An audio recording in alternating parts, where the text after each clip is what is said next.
C'est très important pour la Guadeloupe pour qu'elle puisse s'inscrire dans son environnement régional, mais c'est aussi important pour les États de la Caraïbe qui ont besoin de se développer.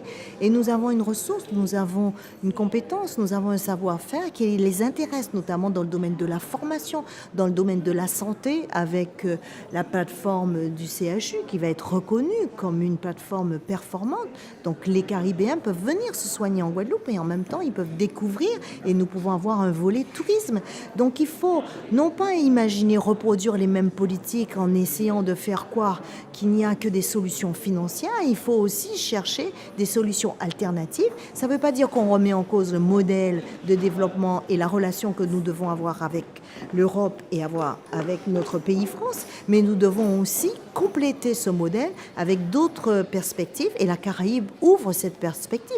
Le sujet de l'environnement qui est demain pourvoyeur d'emploi avec des activités nouvelles, on a beaucoup à apprendre des pays de la Caraïbe, on a à échanger nos expériences pour trouver effectivement les meilleures solutions pour régler le problème des sargasses et d'autres problèmes qui vont se poser à terme à la Guadeloupe. Donc voilà un peu l'objet de cette convention qui peut apparaître pas suffisamment ambitieuse, mais c'est déjà un petit pas parce qu'il ne s'agissait pas pour nous de faire un catalogue des actions qu'il convient de mener si nous n'arrivons pas à le faire. C'est de montrer que la coopération, ce n'est pas simplement un mot, ça peut être aussi des projets très concrets qui participent à l'amélioration du quotidien des Guadeloupéens.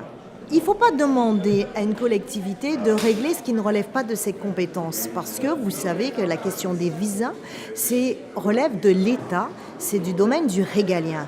En revanche, le fait d'avoir cette convention avec les États de la Caraïbe, ça nous permet d'appuyer les démarches que nous pouvons faire auprès du ministère des Affaires étrangères et à ce titre voir comment on améliore la circulation des personnes, mais en ayant le souci de garantir la sécurité par rapport à un certain nombre de préoccupations qui peuvent être les nôtres avec le terrorisme et tout ce qu'on voit dans le monde. Donc ce sont des sujets qui sont abordés parallèlement avec bien évidemment la diplomatie française, mais il ne faut pas vouloir tout mélanger. Par contre, dans le domaine du transport, qui permet effectivement ces échanges, on peut avancer.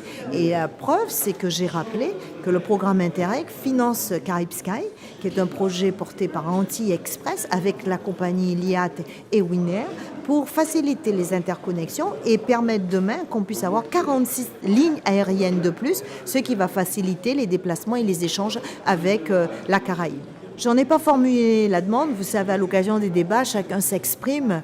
Le président n'a pas répondu là-dessus. Je pense qu'il faut effectivement que ça puisse être discuté. Moi, en tout cas, je suis une femme qui cherche à débattre. Je n'ai pas peur du débat. Ce qui m'intéresse avant tout, c'est de débattre pour enrichir la réflexion et que surtout cette réflexion ne soit pas simplement intellectuelle, mais qu'elle aboutisse à des actions qui permettent de résoudre les problèmes. Bon, c'était une belle petite plénière quand même. C'était très bien passé. Il y a eu des discussions.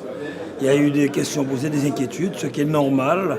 On ne peut pas arriver en plénière et tout se passe comme sur les roses.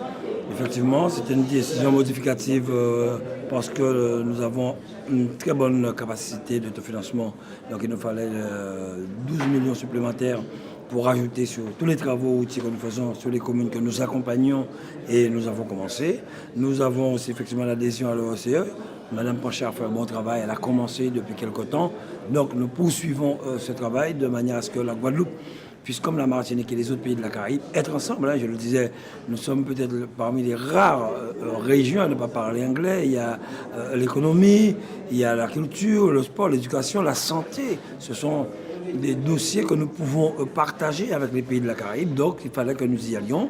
J'ai été à la Barabadie à Sainte-Lucie, rencontrer des chefs d'entreprise, des ministres, ça s'est très bien passé. Madame Panchard poursuit ce travail, donc nous sommes sous la bonne voie. Et d'autres dossiers tels que les 3 machines des Sargasses, un dossier important que Madame Duflo mène de manière à ce que nous puissions soulager sévèrement, je dirais, les Guadeloupéens. Nous avons lancé les appels d'offres. On espère rapidement pouvoir retenir l'entreprise qui est en charge ce dispositif. Vous avez aussi un dossier important que nous sommes fiers de présenter, c'est le très haut débit. D'ici 2 semaines, l'entreprise a été retenue. Les travaux pour 120 mètres de câble qui vont relier Marie-Galante, Désirade, Les Sept, voilà, terre de haut, terre de bas, les travaux vont démarrer. Donc le très haut débit, travail vraiment pris à cœur par Mme Perrand. Et vous avez l'autre dossier très important pour la Guadeloupe, c'est l'éclairage public, hein, les 70 millions, 80 millions que la région met sur un dossier piloté par Mme Magui Cellini. Nous avons commencé avec la commune de Goubert et ce sont toutes les communes de la Guadeloupe qui sont concernées, notamment pour, je crois, 6 ou 8 d'entre elles par le CIMEG, mais le reste en partenariat direct avec la région, l'EDF et d'autres partenaires. Donc nous sommes sur la bonne voie. Les travaux avancent. Le giratoire de Jola commence d'ici un mois. Le gymnase de Marie-Galante commence bientôt. Les travaux avancent sur la Maropa, la maison régionale des entreprises agricoles, où le maître d'œuvre, l'architecte a été retenu. Nous avons le MIR, les travaux avancent, nous sommes à l'étude. Donc le lycée de Mornalo, Faustin Fleury, qui sera reconstruit, nous avons déjà le terrain, c'est à l'étude. Donc nous ne pouvons être que fiers de ce que nous faisons aujourd'hui. Comme je le disais souvent, prenons le temps de faire, mais de bien faire. Bon, d'abord, il y a une décision modificative laquelle que nous avons votée. Bon, avec 12,5 millions en plus pour les routes de côté, pour la formation professionnelle. Donc bon, là-dessus, il n'y a pas de problème particulier. Concernant la coopération, aussi, évidemment, nous avons voté. On a constaté que la question était de savoir les 210 000 euros que nous allons participer au niveau de l'organisation de la Caraïbe de l'Ouest. Quelle valeur ajoutée ça va nous emmener. Donc la question est là. Étant entendu que nous constatons qu'avec nos homologues de la Caraïbe, il était possible pour nous de pénétrer leur marché. Il y a beaucoup de produits dont on ne peut pénétrer parce qu'ils ont des accords directs avec l'Europe. Donc je pense que le combat il est là.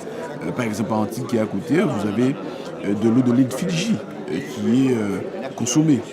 Donc je crois qu'il faut peut-être encore aller plus loin pour que réellement cette coopération dans la Caraïbe soit vraiment gagnante. Parce que pour l'instant, nos produits ont beaucoup de difficultés pour accéder. Bon, concernant le CREPS et les autres points qui ont été abordés, bon, je crois que c'est une plénière qui s'est passée dans la sérénité et en toute constructivité. Non, nous avons beaucoup fait. Non, je pense que non, on peut toujours dire que rien n'a été fait avant. Je pense que le peuple voit et connaît tout ce que nous avons fait avant. Donc bon, pour nous, la page est tournée. Hein. Donc c'est l'histoire qui nous dira, vous savez, la conscience reçoit toujours ses fruits. Donc on n'est pas dessus. Simplement, ce que nous disons, par rapport à tout ce que nous avons fait, il faudra faire encore plus. Et c'est simplement ce que nous disons, parce que la vie avance, la vie évolue.